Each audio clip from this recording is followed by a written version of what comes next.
the people who play it safe are caught just as often as the bold. When you think about it, like accidents happen to people who are playing safe. So I reflect on losing my kids on a fairly regular basis, which helps me be so goddamn grateful for having them in my life. Welcome to the Awaken the Awesome podcast with your host, Olivier D.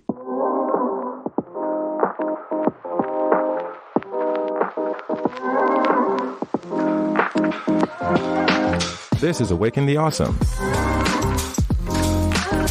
a podcast where we acknowledge that we are all in this together. Through enlightening conversations and personal insights, we like to engage with individuals just like you, who show us how they are bringing a little bit of awesomeness along their individual journeys. Our hope is to inspire you to always keep pushing and to stay awesome along the way. I genuinely freaked out the first time I saw a short video that today's guest, Erich Leidums, shared of his young daughter on skis going down a hill with no sticks. As you know, I didn't know what to make of it because, as a Haitian living in Canada, and even though I do enjoy winter sports, however, such as skiing, snowboarding, skating, all that wonderful stuff, they do frighten the living daylights out of me. I'll just be very clear with it because I'm not ashamed. I've never tried them and I'm just scared, and as simple as that, period. I'm just scared.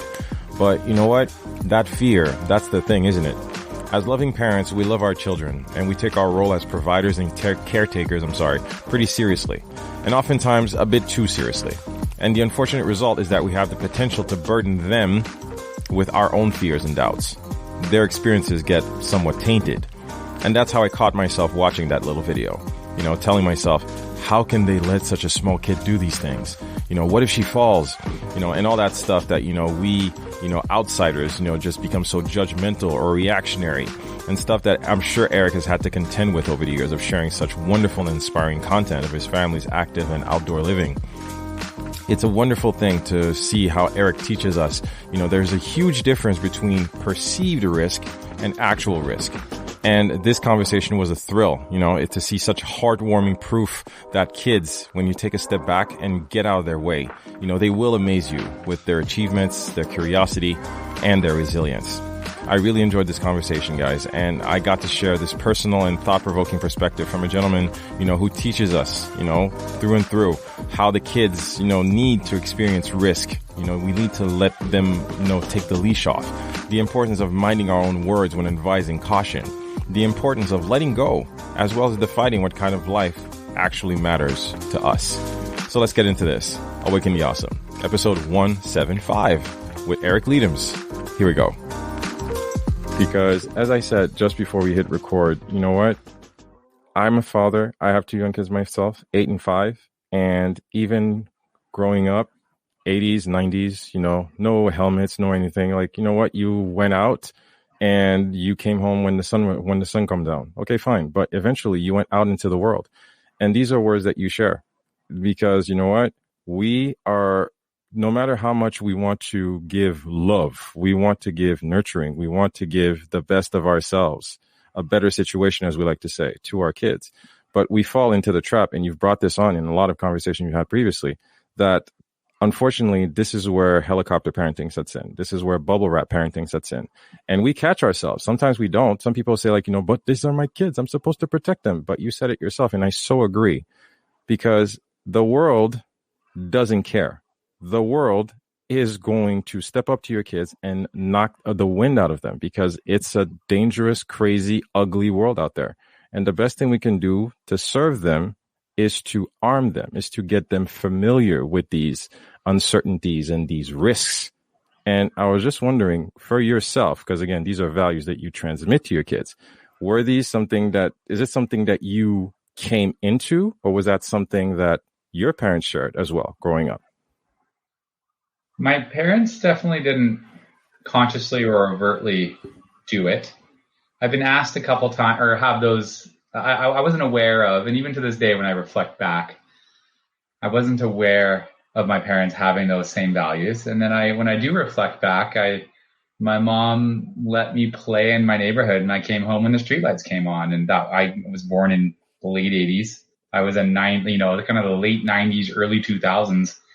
I think I was roaming around the neighborhood on a bike, on a scooter, on a skateboard, playing with my friends in the bush, on the concrete. getting up to all sorts of free range goodness. And, had my borders, had the street borders I had to stay within, and only started breaking those when I was probably like 15 or 16 or whatever, 14 or 15, and felt like I could get away with something a little further or whatnot, which is all still part of it. Right.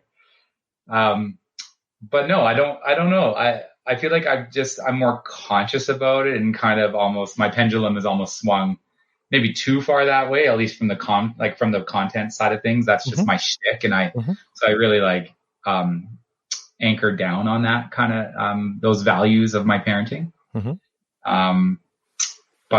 Yeah. It's powerful. It's powerful. And for anyone who hasn't seen your YouTube channel first, I really like the first video. I recommend everyone do watch the videos because they're so cute. It's so earnest, and kudos on the editing, because it's always an adventure. Whatever Thanks. It's a 10-minute video, or even because I was watching just earlier today, I was watching the video about the bus flood, and you're just like, again, I'm only just sharing my own impressions. Like, I'm seeing you guys, the water's coming in, and my natural reaction, well, get out of there. But no, you're taking this moment to teach your kids, this is how nature works. This is a natural occurrence. This is where the stream, look, this is where the water's going. And you're filming like, dude, get out of there. But no, I see the kids' joy. They're exploring. They're curious. Like, look, Daddy, there's water. Look, it's going through the pipe. Look, going for a walk up the stream. Look at how it's reshaping. This is how nature works. And you're like, really, why can't we just take the time to, understand that this is what life is about. It's about, understanding the now, what is going on now, not just flee, the uncertainty. And I applaud you for that. And, but the main video I want people to go watch is basically what you share about your values. Basically why we parent the way we parent. And again, I tip my hat off to you, because a lot of people, because we've been conditioned, in our parenting in regards to, okay, we can only take what we think is the best one. But again, you use the term unlearning. And I was wondering, where did that, it's a very powerful thing. And I'm wondering what that means to you, to unlearn, and how that transmits into your parenting. Oh, well, I read a book when I was 17 by Daniel Quinn called Ishmael. I don't know if you're familiar with it. But it almost turned me into the next Christopher McCandless, the character from Into the Wild. So I could have been the next 20-year-old to go die in a bus, because I just sort of got kind of, I was just awakened. When I was in high school, I wanted to go to university to get a business degree. I had a little yellow Hummer beside my alarm clock that I was watching Donald Trump's The Apprentice, and just kind of enjoyed that, masculine, dominant types being successful energy of solving problems and putting out fires and having those, I thought that having those attributes, would be desirable, and that would lead to a good, successful life. And honestly, with one book when I was 17 years old in grade 11, I was born in January. I was 17 years old. I read this book, and literally in 2 or 3 days that it took me to get through this book, everything changed. Grades didn't matter to me anymore. Outside approval didn't matter. And it was like a switch. It was like it was very impactful. And my life was almost and now that's almost, what is that? 16 years ago. So wow. I used to describe in my 20s, it was a pre-Ishmael and my life before the book as a kid and adolescent, and then my life after. And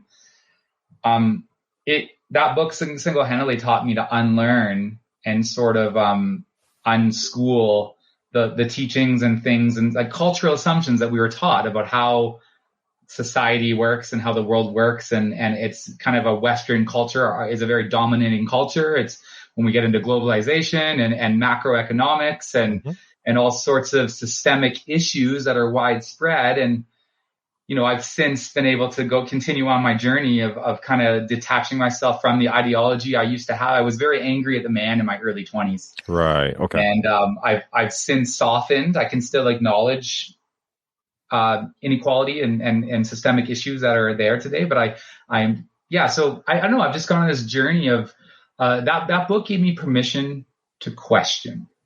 And as soon as I started questioning things, I realized part of that journey, or what was important, was just letting go of certain assumptions and learned lessons I was taught about how to be in the world, how to act in the world.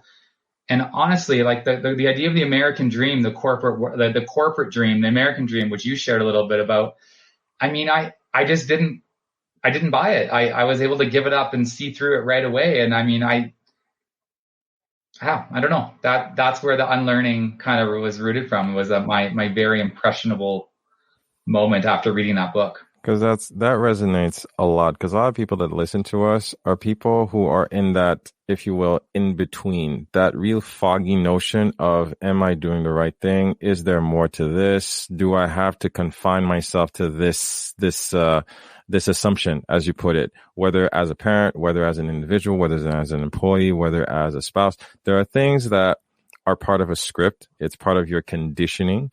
And listening to you, it's about, you choose to live with intent rather than resignation. Am I mistaken on that?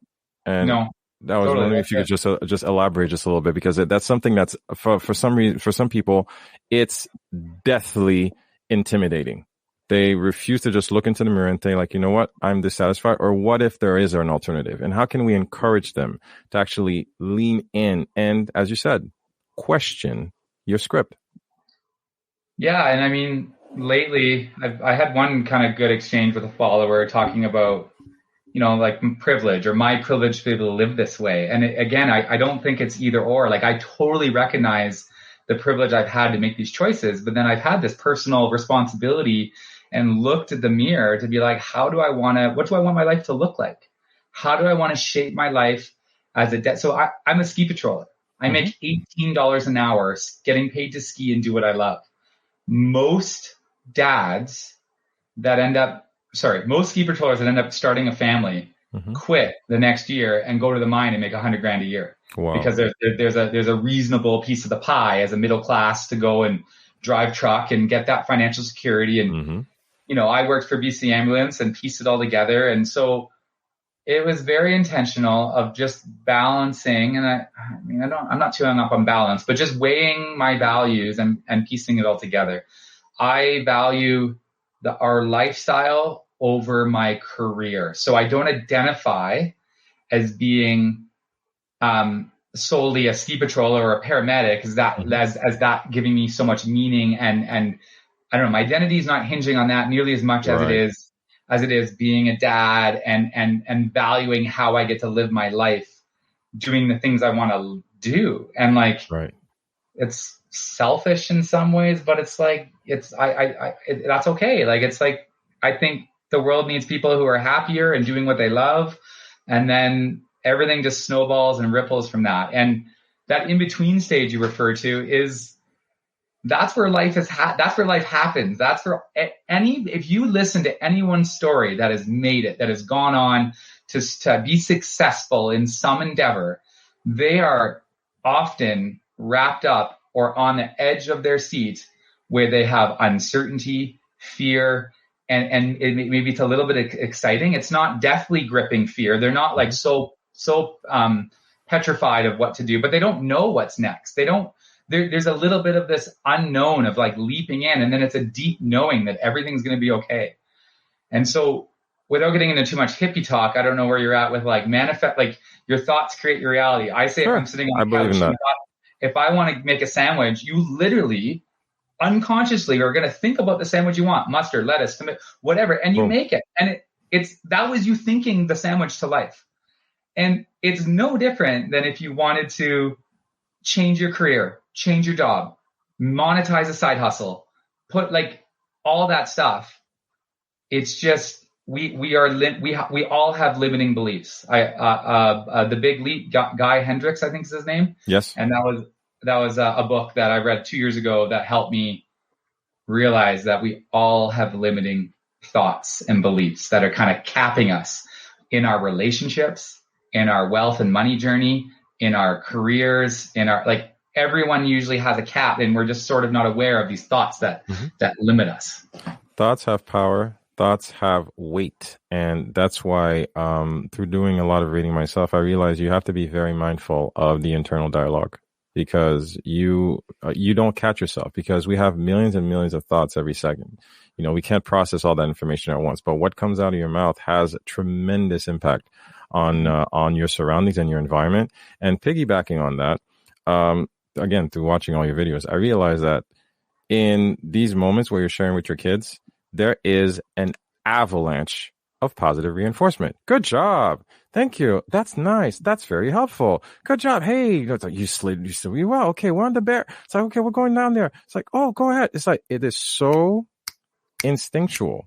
It is so natural. And I'm saying this because for me, it's been a very big deal over the past year, especially with the pandemic, with everybody being stuck at home with their kids. It's been quite prevalent. Unfortunately, I have to realize there's been a very heightened percentage of household I'm afraid to say it, but yes, child abuse and spousal abuse and mental health. And again, a lot of kids have had to bear the brunt of being stuck at home with their parents. And this is a very real issue where you realize that, you know what, contrary to what you do and what your values are, your number one value is to spend time with your kids.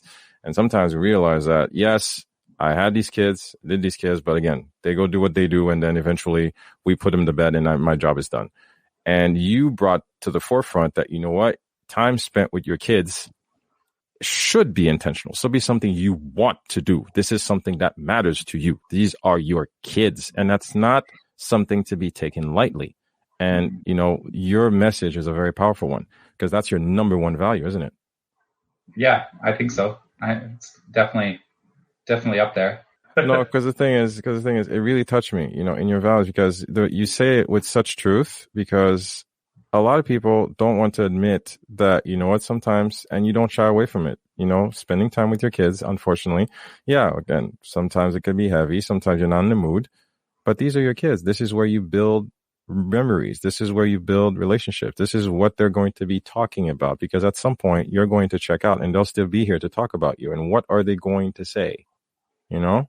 And I think I just had a thought about that, because it's easy to look at social media, to look at my stories that I'm sharing and then be like, oh, but I can't be that dad because I have a 9 to 5, right? And so that's a judging thing that naturally is going to happen. Yes. And I think if you have a 9 to 5 job, and you take to heart the responsibilities and role of being a dad or a mom, it doesn't take all that much.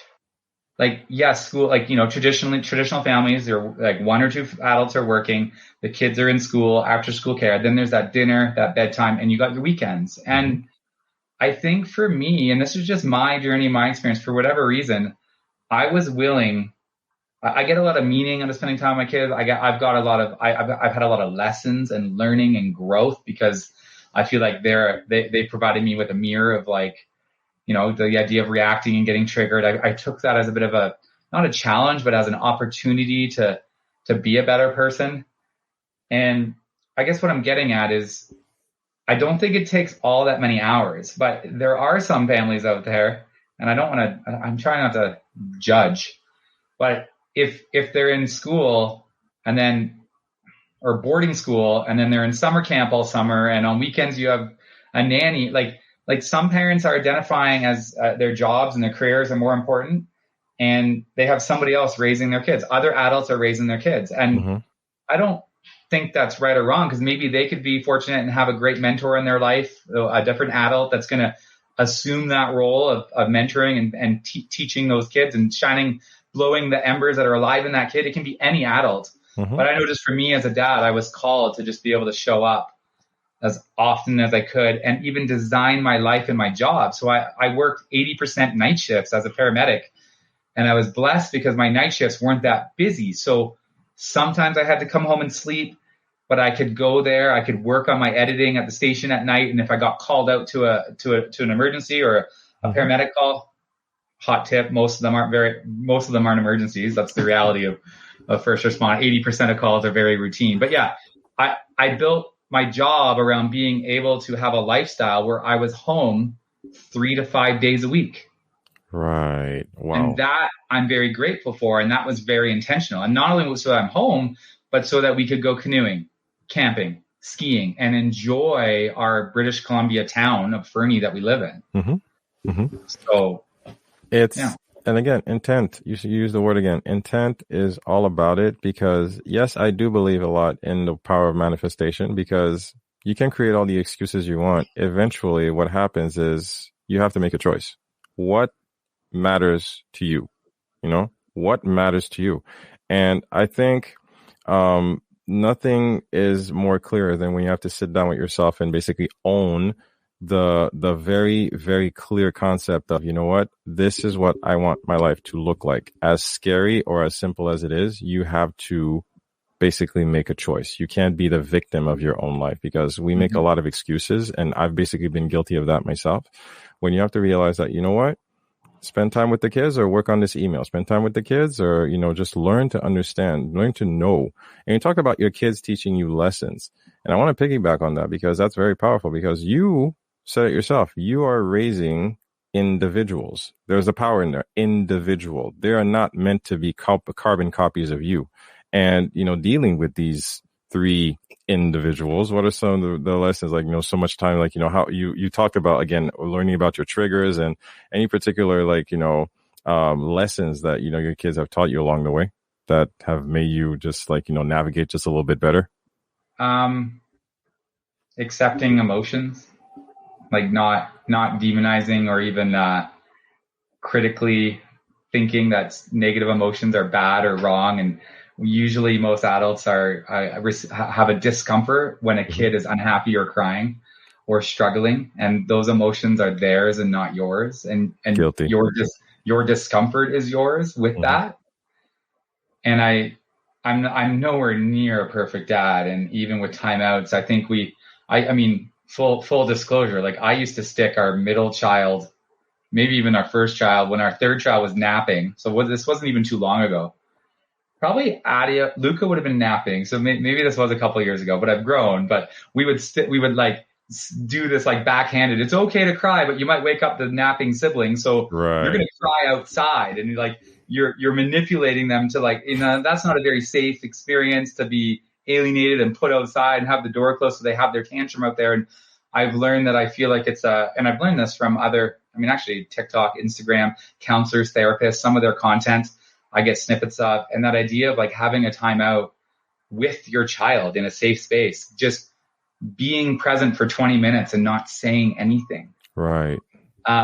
This idea of just being there when your kid is losing their show.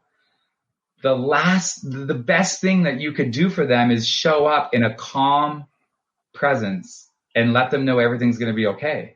And they don't want to hear you say that. They want to feel you say that. Okay. And that is harder to do than, right? And I have all this conditioning and and so for me, my wife, my partner, and my kids are the ones that can, you know, my kids, I'm getting better at not reacting and being as triggered and holding space for whatever struggles and big emotions they have going on, which is a very natural developmental process to go through as a little human. See, I take that to heart. Because our daughter's on the ADHD spectrum, and growing up, it's something that we've had to learn with, and we're still learning. You're still learning because temper tantrums, sometimes you can deal with an upset pretty basic. I'll just walk it off. If I can just give a big example today, we've had a lot because she's got soccer in the afternoon. How old is she? She's 8, and she's got soccer in the afternoon. And today it's been pouring rain all day. But you know, the coaches basically let us know like maybe like 10, 15 minutes before, like, okay, we're just calling it off. You know, it's not going to happen. But she's ready to go. I basically have to pull a blowhorn in the morning to get her out. But soccer, she'll come home and get dressed by herself. So I'm basically getting the text, like, okay, no practice today. And she's downstairs. She's already ready to go. It's like, okay, let's go. It's like, babe, there's no school. There's no soccer today. Rain. It's like, but I'm dressed. And then tantrum. Yeah. And here I am I'm an adult. And I'm like, dude, just walk it off. And I have to process it. I'm like, dude, you don't get it. She's disappointed and she's dealing with something. You have to just show up. And I'm like, I have to tell her, do you need to go to your room? Do you need to calm down? It's okay. But that's what humbles me through what you just said. We need to understand that, you know what? These are other human beings. These are not our emotions. It's their emotions. And we need to learn to be present for the other because it's through the way that we deal. It's basically they're being our mirror. It's like, okay, right now I know that daddy was here for me and we shared this moment and I was calm and taught me better. And that's some powerful stuff, man. I'm taking so many notes here. Really am. I really am. Awesome. But how because I'm still going back to, I took so many notes. But you like to use the tagline that risk is life and that kids need risk. Still, whether it's seesaws, whether it's swings, whether it's trampolines, it seems like there's a proviso or health risk hazard of anything. But you just put your 2-year-old on skis, like, okay, slick, go ski, whatever. And they're fine. And you put it yourself. Kids don't need bubble wrap. Why do we always tend? Because we always put in the joke that when I was younger and I could actually just walk up the hill on my hands and everything. But whatever we do, we're still here navigating around the, oh, please don't go too fast. Or don't go too high. Don't climb the tree. Or don't jump on the why? Why can't we just let them? In your experience, because you're doing this to a T, why can't we just let them? Where did we become so cautious? I think it was just a few weeks ago, listening to a Jordan Peterson tidbit on the concept of in North America, and I haven't traveled. I've traveled in Europe years ago, and I don't know. I know there's developing nations, third world, second world, first world, whatever you will. I feel like North America is the ultimate. Maybe Australia is similar. I don't know. All the UK, whatever they're called. What are they? United Kingdom. All the Western civilization, right? But even in Europe, there's a book called Achtung Baby, where an American family moved to Germany, and she was amazed at how far the kids would walk to school on their own or take public transit on their own. And so I think even Europe, as Western countries, I'm generalizing, they are less protective than North America, and America might be the epitome of it. They're usually pretty extreme at everything they do. And so there's this idea that we're having less kids. We have more, the West has more resources and wealth than ever before. So you have kids later in life, you have fewer of them, and you have more resources. So what do? You protect them because you don't have 10 of them, you have 2 of them. You don't have time to protect 10 kids on the farm. It just doesn't happen. They're all kind of looking after each other. And that's a thing that happens in large families all over the place in rural settings. So I think in the slums around the world, you got kids who are free range. In the farms around the world in rural communities, you have kids who are farm kids playing on tractors and finding rusty nails in soil and all sorts of stuff.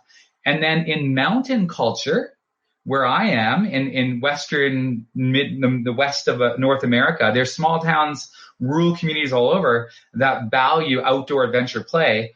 I'm a bit more on the extreme end of that spectrum as far as, my wife started a forest school, the Nature Alliance Conservatory of Canada, CNAC.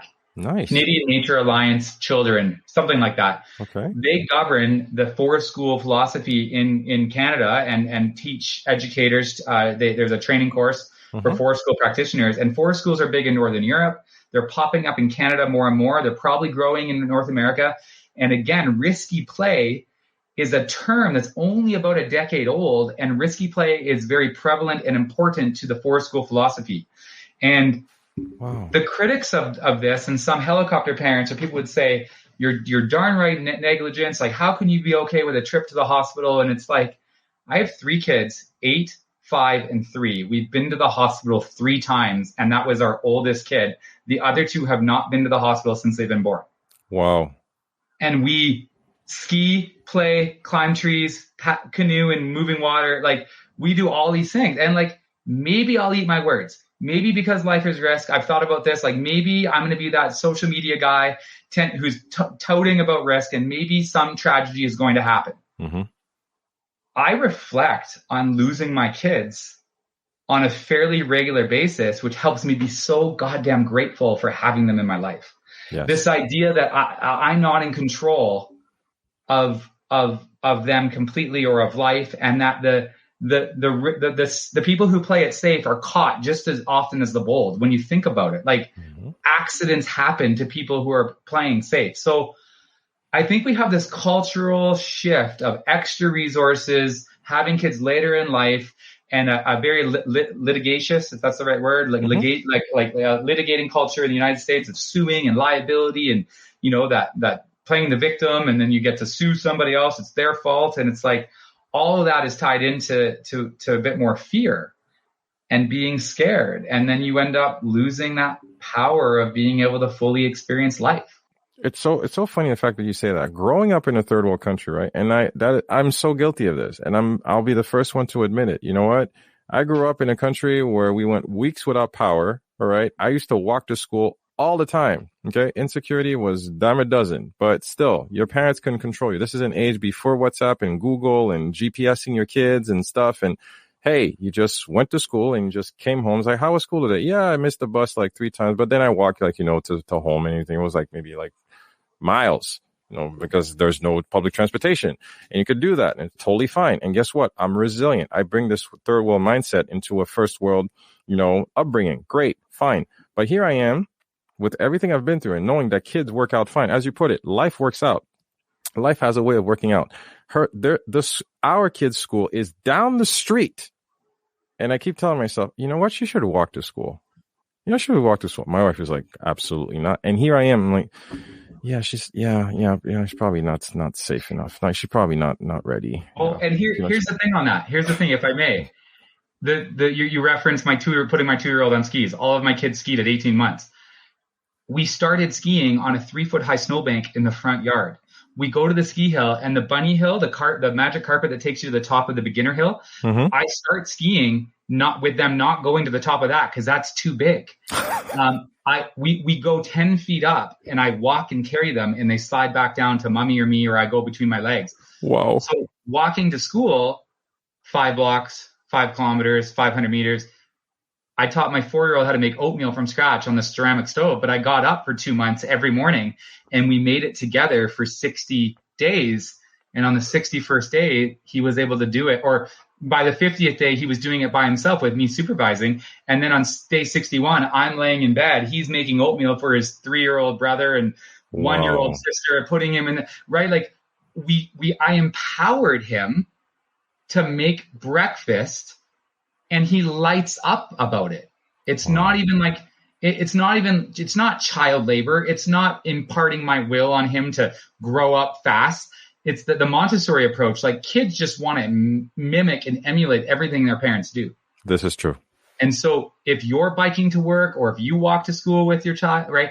I think it's still about baby steps. I'm not this extreme, like, kick your 5-year-old out the house and tell him to walk around the corner to the grocery store and get the shopping list and bring it home. Wow. Okay. You've seen those examples. Yeah. There's this intentional baby step of meeting them where they're at. And if you're spending time with them, my goal is to empower them and lift them up with what they can do and what they can accomplish. And it all works out, and kids are capable, more capable than most adults ever give them, especially in the West, I think. Kids aren't dumb. They're Your kids so are smarter. confident. Kids are smarter than you to give them credit for. And you probably experienced this. And the biggest risk that we're taking, the biggest disservice, that we're doing to our kids is when we take this bubble of insecurity, doubt, and fear. Like, don't do this, don't do that. No, watch out. And we just pour it into them because we're talking about words and energy. Yeah. This fear and insecurity is eventually going to permeate their willingness to surpass themselves, or try different things, or just believe in themselves, or fall off the bike and you just walk it off, But so at forest school, mm-hmm. Kid climbing a tree. Instead of saying, be careful, get down from there, don't do that, they have a list of questions or lines that you can say instead of be careful. Right. Okay. How do you feel up there? What's your plan? Let me know if you need a hand. I'm right here. Okay. What's your next move? Like, and the real timid and unconfident, non-confident kids aren't going to climb the tree very high. They're naturally going to get up on a branch or two, and then they usually come down, and I think that was all fun and scary for them. And then you have your risk takers who are going to go higher, and do more. And there's almost this natural vetting of how the riskier the activity and the higher the elevation of the tree is usually done by the more competent people that can tolerate the fear of being a bit higher. That comes with the innocence of youth, isn't it? Because if you don't go ahead and again give them that seed of fear or that seed of doubt, kids will do pretty incredible things. And that's where we have to catch ourselves as adults and not put our script into them. And that takes a lot. And that's why I admire one of your values, which is the unlearning. You have to know what your triggers are and where you were designed and how you tend to react to certain situations. Understand that. Catch yourself not to give that to your kids. You want to give them the empowerment. You want to give them the right script. And do you have any practical tips for us to unlearn, this again, these preconceived notions of like, okay, safety and caution and, just be careful. Like, are there any particular tips you could give us?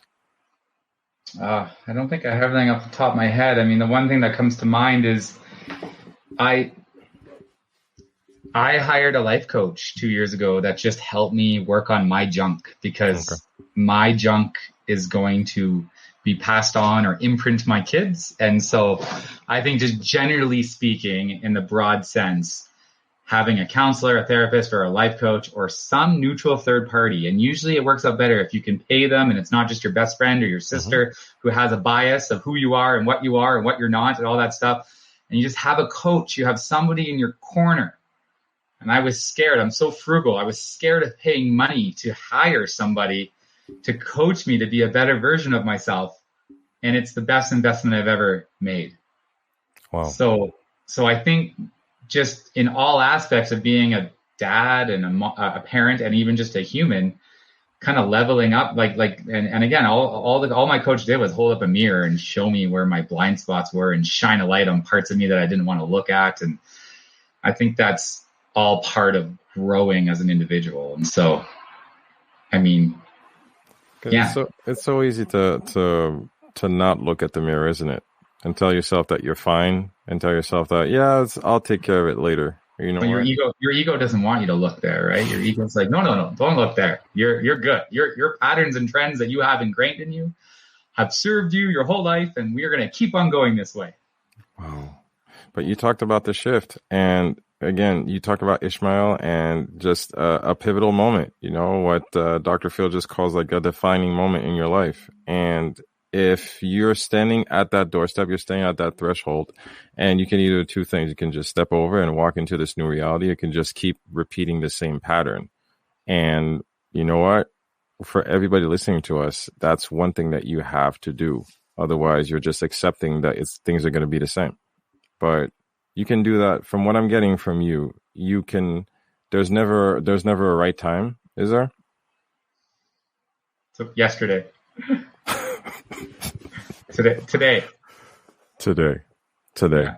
It's crazy. And but that one thing I want to say thank you though, because just through your journey and through all the wonderful content you share, you keep telling us that it's okay not to have it all figured out, because a lot of times we want to fall crazy into thinking that how come I'm not where I want to be, or how come am I really the best father, am I really the best husband, am I really the best version of me I can be. But you know what?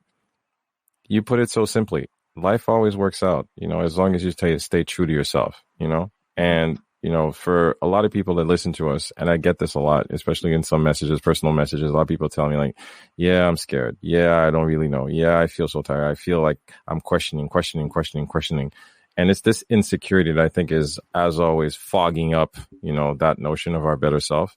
And I was wondering if you'd had some more of encouragement in regards to like, be okay with the uncertainty. Because a lot of people are dealing with that and probably don't know how to make sense of all the fog, So you think you can help them? Well, one thing I get in a lot of my content is people comment on how fearless my kids are. And it couldn't be further from the truth. I see my kids scared all the time. Not every day. I'm not taking them to the edge of the big cliff to ski off of every day. But by skiing with them so much, or biking, and I see them get to situations where they are uncertain, unsure. They walk around a feature. They don't do it that day, but we come back to that place 10 times in 2 weeks, or 20 days later, we're back there again, and they've developed their skills by going to mountain bike every day for half an hour, or 4 times a week for half an hour, by starting the steps of a podcast, or editing your video or your new business, by just spending a couple hours a day on it. You end up chipping away, like through the action of showing up every day and doing a little bit of work towards whatever goal you have out there that you're guiding you or calling you, you end up showing up just by day, little by little. And that's what I'm doing with my kids. The fear is still there. I don't think it's this idea of being fearless. You want to accept the fear, embrace it, acknowledge it, fully feel it, and just not let it be the driver. It doesn't have to be in the driver's seat, because you are not your emotions. You are not your fear. You are not right. You're the observer. You're the witness to all that. So I think just showing up every day in baby steps. I think that's how they do it in therapy for even getting people over like significant traumas. Mm-hmm. It's all about just incrementally showing up, and eventually they tackle their fears head on, but only through long hours of counseling and getting introduced to it slowly. So I feel like it's the same thing. If you have an endeavor, a new job, a career, a startup, something you want to change in your life, you just have to kind of do it. It's like this, it's easy to get paralyzed and think about it, or consume more content about changing and strategize ideas, and then you just don't actually do it. So my kids are doing outdoor adventure sports in the mountains. They're showing up every day. I don't push them beyond their comfort zone, but I like to nudge them and just embrace that fear that's there and acknowledge it, and not make it a big deal. Wow. You got me so energized, man. It's like, wow. Because this is so true. This is so true. This is stuff these are things that I've dealt with, which is why, I hear you speak. I'm like, wow, if I'd only come to my senses just a little bit earlier, just taking and accepting the fact that, what, there's no fatality going on. Eventually you have to come to terms that at the end of the day, you are responsible for your choice and your reality, and you shape that. And it's not good nor bad. And we have to always catch ourselves not to put the blame, or just the ever-reaching guilt trip, the internal dialogue of saying I'm not where I need to be because, and Eric has got it all figured out and everything. Like, every day is a trip. But I did want to bring that up as well. How important is it to always have a partner who's in the same mindset as you like? Because you guys as a relationship is so powerful, and it's something that is really so heartwarming to see how you guys manage your own reality, and how to get both of you has chosen to just take the leap and live with intention. And sometimes it's so important to have that significant other by our side who's in our corner, isn't it? Absolutely. I'm very grateful for Courtney, having her in my life. And if I'm completely honest, that's the one aspect of my life and in all my relationships that I need to show up more for, right? I want to improve the quality of that relationship, which 110% can come from me. I can lead that, and I'm making steps in that direction. We have a great thing going. We're very aligned with our kids, and we held a lot of space for each other to go do our own things that made us happy. Mm-hmm. Courtney and I had our first kid when we weren't together very long, so it was a whoopsie situation. So we have a very beautiful family and lots to be grateful for. And I want to keep connecting and growing with Courtney, and kind of fall into that mature choice relationship love of a couple more decades, hopefully. It shall be, because the energy is felt all the way through your content and everything you guys are going through. There are ups and downs. And again, I've been with my wife for 17 years. I know how it is. So, but it's definitely something I'm seeing. And again, from one father to another, I'm just saying that, you guys have a tremendous thing going. And you know what? I want to be very respectful of the clock. But again, It's been a tremendous honor of a conversation, Eric. Thank you so much.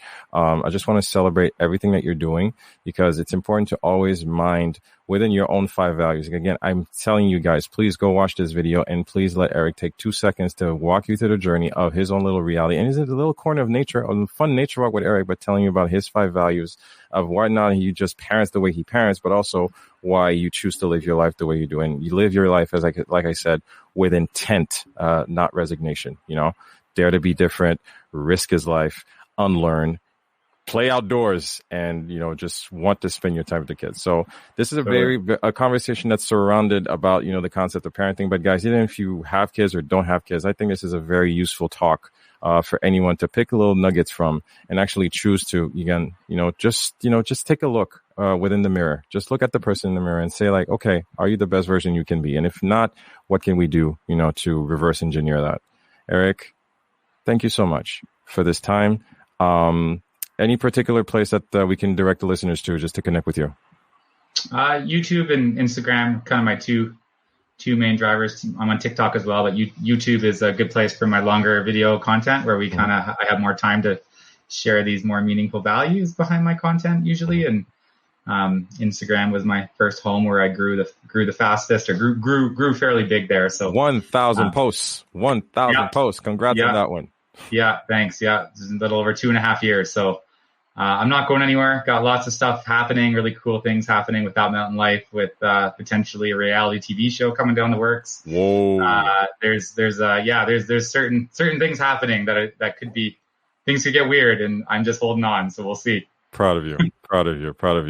Open forum, like last question. It's not really a question, but sometimes I like to invite the guests, just like a very open platform, just like either a quote, a song lyric, a book, anything, just what I like to call anything anyone can wake up tomorrow and take that next step, as we call about baby steps, towards the next level. Anything we can just leave the listeners with.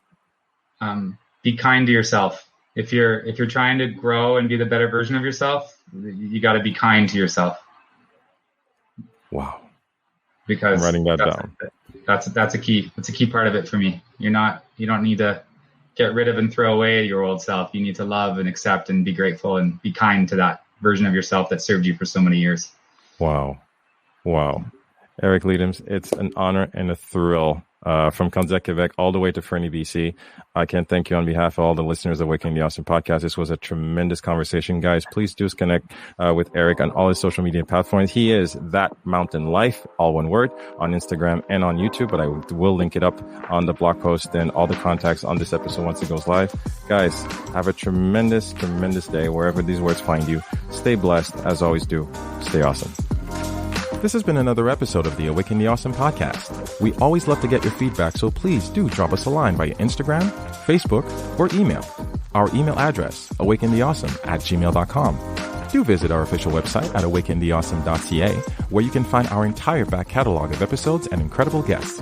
Also, if you haven't already, please hop on over to Apple Podcasts and subscribe, give us a rating, and leave us a review, as this helps us tremendously in growing this podcast and spreading the word to more awesome listeners like you. We always appreciate your support, and thank you for listening. Stay awesome.